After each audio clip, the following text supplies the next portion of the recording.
Bonjour, moi c'est Shana. Je viens de finir mon master en littérature et je commence ma prépa pour passer l'agrégation. Et j'ai travaillé pendant mes 5 ans de master et je travaille encore. Quand je travaillais au tout début de mes études, je travaillais beaucoup. J'allais à la fac, mais déjà je commençais à 9h ou 8h, ou souvent c'est 9h la fac, et je finissais vers 18h.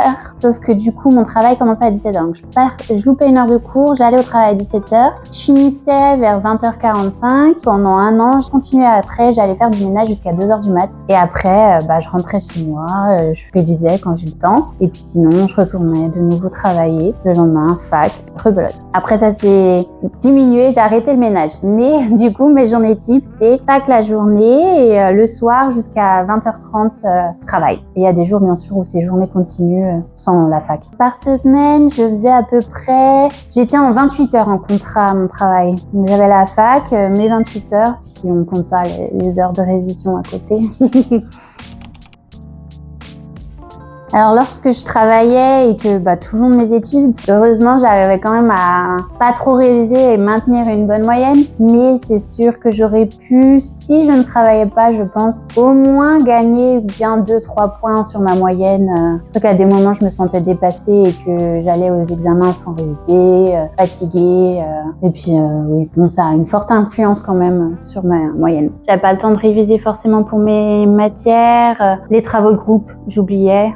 J'essayais toujours de faire des choses toute seule parce que j'avais pas le temps de rejoindre des copines ou des camarades de classe. Même en distanciel, c'était très compliqué. Heureusement, j'ai eu des camarades qui comprenaient ma situation, mais sinon, oui, très compliqué ce genre de travail. Dès le départ, j'ai eu peur déjà de pas avoir assez de temps pour réviser, de pas valider mes années, c'était sûr. Et je suis quand même assez prise mentalement, donc ça me prenait assez mentalement. Et donc, j'avoue que la dernière année, j'ai fait un petit breakdown totalement burn-out. Trouver l'équilibre travail, études, il est compliqué. J'avais vraiment peur de perdre des années parce que j'étais obligée de travailler, du coup de devoir redoubler. Heureusement, je passais toujours ric-rac. Grande problématique d'allier le travail, la vie à côté et les études. Il faut faire un choix. Le choix, j'ai quand même essayé de maintenir un lien avec mon compagnon vu que je vis avec lui. C'était comme ça le seul moyen de le voir. Mais à la famille, ces réflexions constamment. On ne voit pas assez, t'es jamais là, t'es pas dispo. Compliqué d'allier l'ensemble et forcément ça a un impact. J'ai eu de la chance que toutes mes sœurs aient fait des longues études. Ma sœur est encore en thèse, donc on a tout un bac+5, donc elles ont tout un peu ce rapport, bien que je sois l'une des seules qui a travaillé autant à côté, parce que on n'avait plus les moyens de m'aider. Il y a eu des réflexions quand même, maintenues, vu que ça faisait un moment qu'elles avaient fini les études, la distance est prise, elles sont plus vraiment dedans et oublient un peu ce que c'est et du coup des réflexions prennent.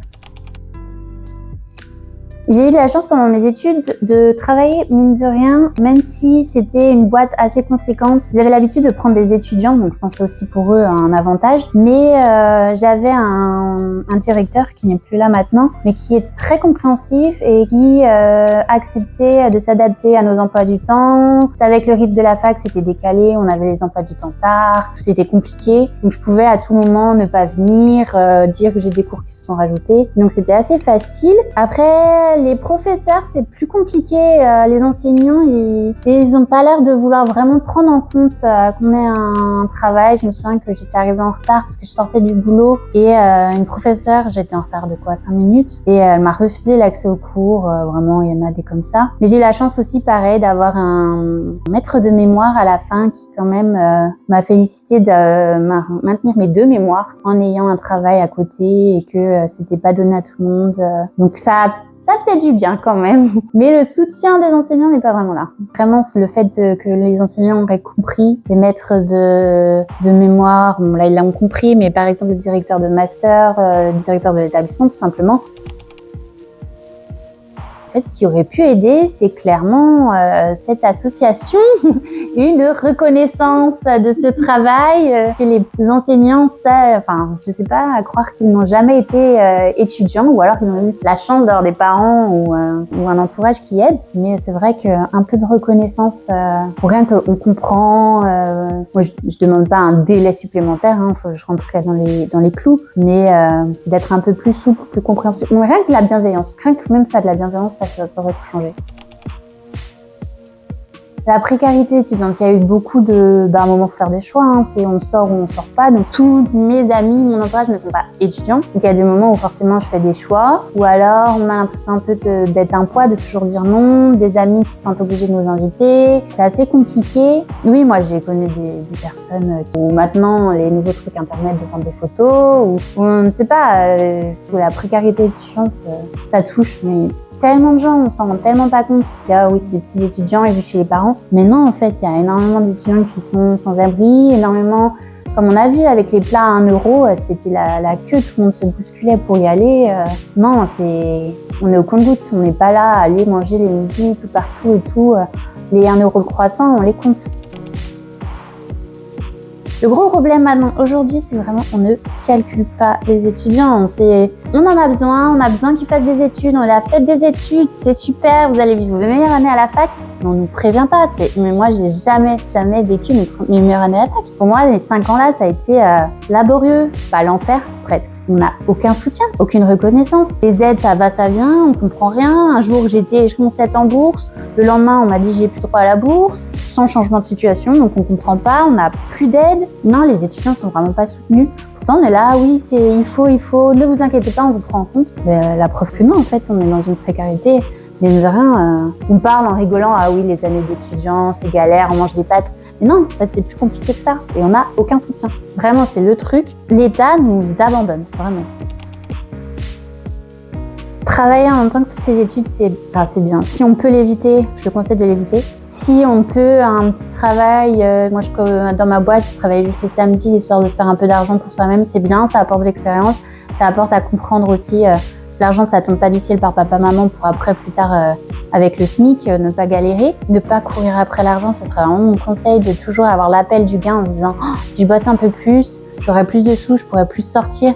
En fait, non, parce qu'on a moins le temps, moins l'énergie. Et c'est là où on tombe dans un gouffre, on prend plein d'heures et on finit, comme moi, avec un 28 heures en plus des études, pleurer, avoir la boule au ventre, à plus savoir quoi faire.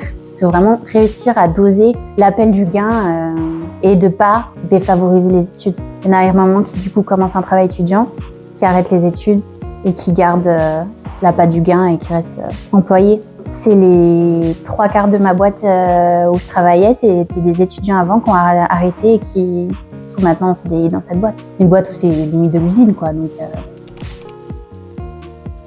Le problème avec le travail étudiant que j'ai choisi, c'est un travail alimentaire qui n'a rien à voir avec mes études.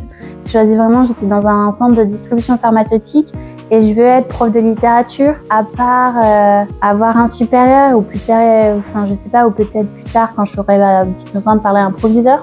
Voilà, à part savoir la hiérarchie, mais bon, j'ai un peu ça déjà avec la fac. Ça m'a pas apporté grand-chose. Ce qui m'a apporté, par contre, de faire un travail qui n'a rien à voir avec mes études, c'est de me conforter dans l'idée. Moi, au contraire, par rapport aux autres étudiants, c'était je veux pas finir ici. Je ferai tout pour finir mes études et faire ce que j'ai envie de faire. Donc voilà, mais ça m'a rien apporté. Actuellement, j'ai changé de travail. Donc j'ai fait mon bac plus 5 avec ce travail purement alimentaire et j'ai été très mal informée. Et grâce aujourd'hui à une amie, j'ai su que je pouvais devenir surveillante dans l'établissement, donc ça me rapprochait de mon travail. Et donc là, aujourd'hui, oui, ça m'apporte non seulement des points par rapport aux questions du concours, mais à travailler dans l'éducation nationale. Mais pour ce qui est des 5 ans d'avant, non, ça m'a pas apporté. Continuez, ne lâchez pas les études, même si c'est dur. Mais finalement, au bout des 5 ans, on se dit waouh, déjà 5 ans, ça allait vite, ou 3 ans, ou 2 ans, je sais pas quel cursus les étudiants font. S'accrocher et ne pas lâcher par appel du gain, parce que vous allez le regretter plus tard, vraiment à plus avoir envie d'aller au boulot. Et si la boule au ventre vient et la dépression vient à cause du travail, ne pas hésiter à faire une pause. C'est pas dramatique.